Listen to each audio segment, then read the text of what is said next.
ओम शांति।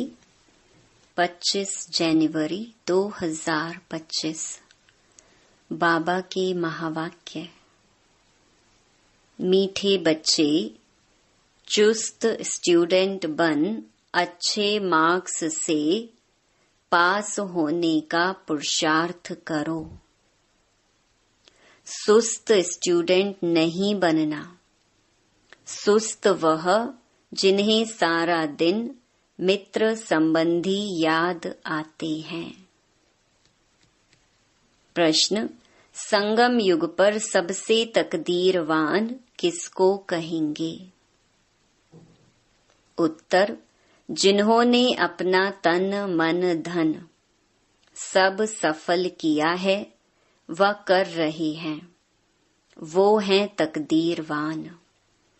कोई कोई तो बहुत मनहूस होते हैं, फिर समझा जाता है तकदीर में नहीं है।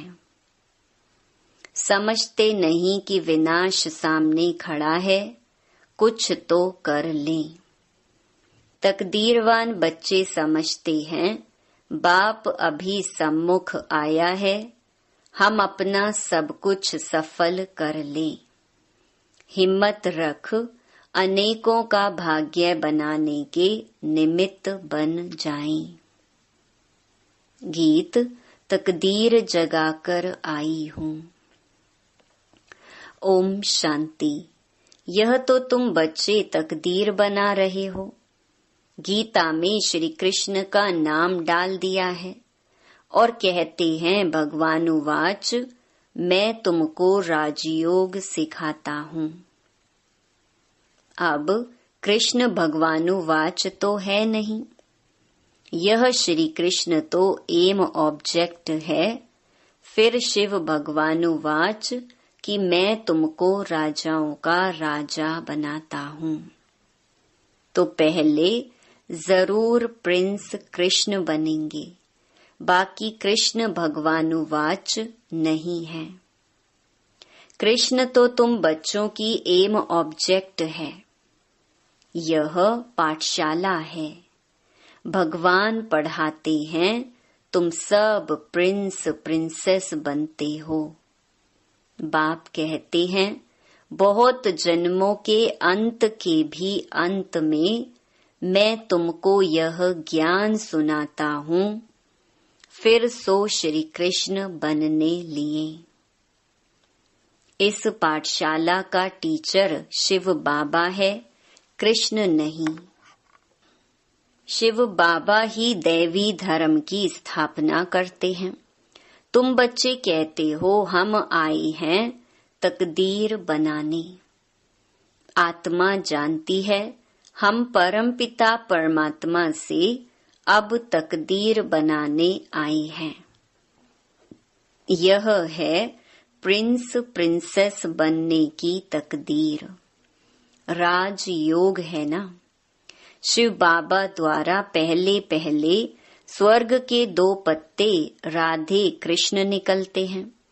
यह जो चित्र बनाया है यह ठीक है, समझाने के लिए अच्छा है। गीता के ज्ञान से ही तकदीर बनती है। तकदीर जगी थी सो फिर फूट गई। बहुत जन्मों के अंत में तुम एकदम तमो प्रधान बैगर बन गए हो। अब फिर प्रिंस बनना है।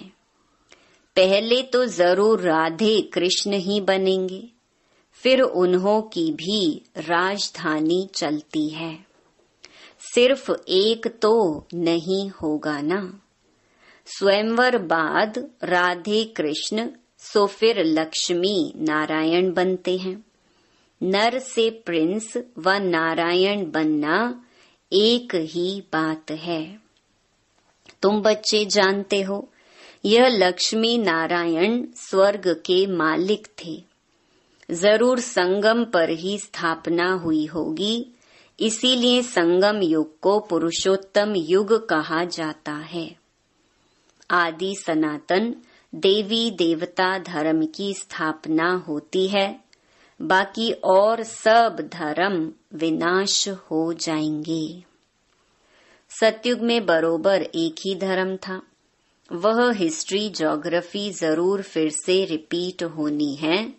फिर से स्वर्ग की स्थापना होगी, जिसमें लक्ष्मी नारायण का राज्य था, परिस्तान था। अभी तो कब्रिस्तान है। सब काम चिता पर बैठ भस्म हो जाएंगे। सतयुग में तुम महल आदि बनाएंगे। ऐसे नहीं कि नीचे से कोई सोने की द्वारिका व लंका निकल आएगी। द्वारिका हो सकती है, लंका तो नहीं होगी। गोल्डन एज कहा जाता है राम राज्य को। सच्चा सोना जो था वो सब लूट गया। तुम समझाते हो भारत कितना धनवान था। अभी तो कंगाल है। कंगाल अक्षर लिखना कोई बुरी बात नहीं है। तुम समझा सकते हो सतयुग में एक ही धर्म था, वहां और कोई धर्म हो नहीं सकता। कई कहते हैं यह कैसे हो सकता, क्या सिर्फ देवताएं ही होंगे?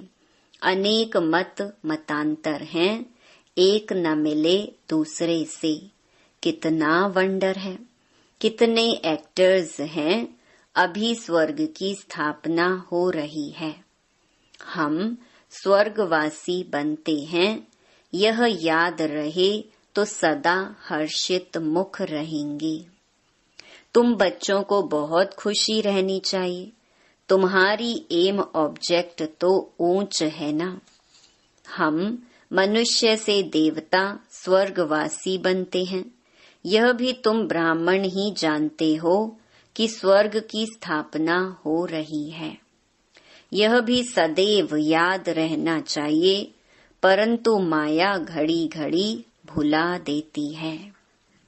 तकदीर में नहीं है तो सुधरते नहीं। झूठ बोलने की आदत आधा कल्प से पड़ी हुई है, वह निकलती नहीं। झूठ को भी खजाना समझ रखते हैं। छोड़ते ही नहीं तो समझा जाता है इनकी तकदीर ऐसी है। बाप को याद नहीं करते। याद भी तब रहे जब पूरा ममत्व निकल जाए। सारी दुनिया से वैराग्य। मित्र संबंधियों आदि को देखते हुए जैसे कि देखते ही नहीं। जानते हैं यह सब नरकवासी कब्रिस्तानी हैं। ये सब खत्म हो जाने हैं। अब हमको वापस घर जाना है, इसीलिए सुख धाम शांति धाम को ही याद करते हैं। हम कल स्वर्गवासी थे, राज्य करते थे, वह गंवा दिया है, फिर हम राज्य लेते हैं। बच्चे समझते हैं भक्ति मार्ग में कितना माथा टेकना, पैसे बर्बाद करना होता है। चिल्लाते ही रहते, मिलता कुछ भी नहीं। आत्मा पुकारती है बाबा आओ सुख धाम ले चलो। सो भी जब अंत में बहुत दुख होता है तब याद करते हैं।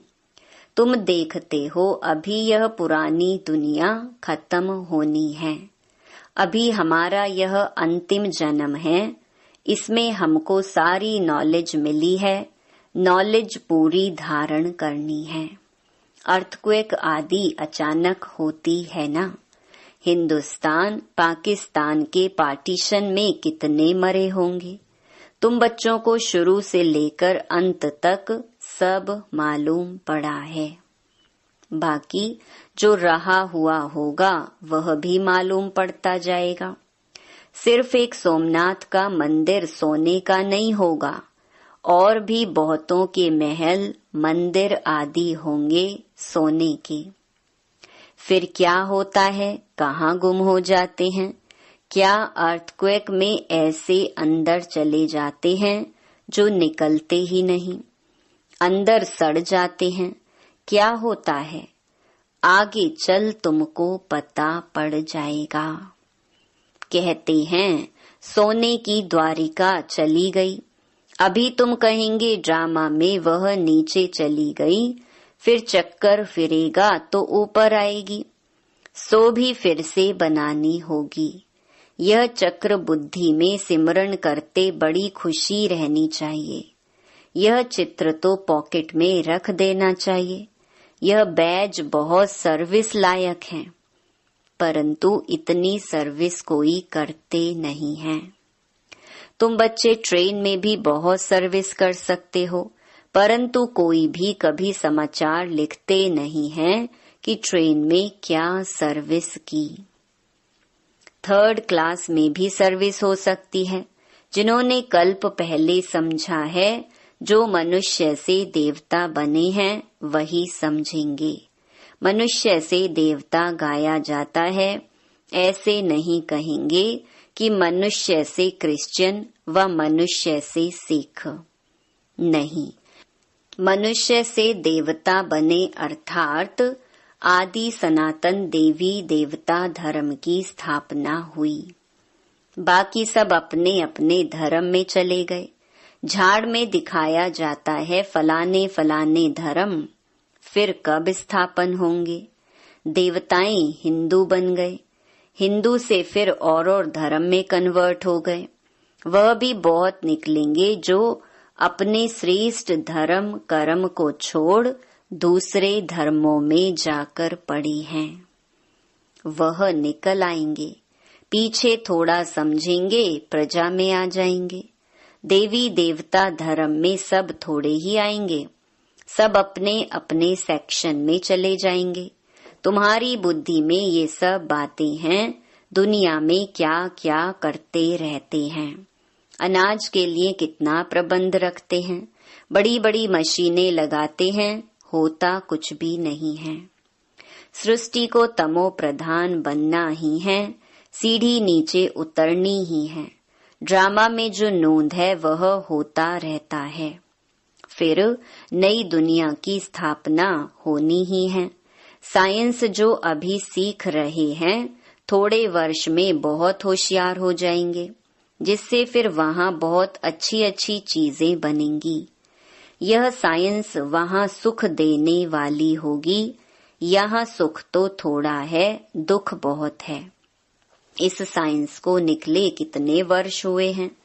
आगे तो यह बिजली गैस आदि कुछ नहीं था, अभी तो देखो क्या हो गया है। वहाँ तो फिर सीखे सिखाए चलेंगे, जल्दी जल्दी काम होता जाएगा।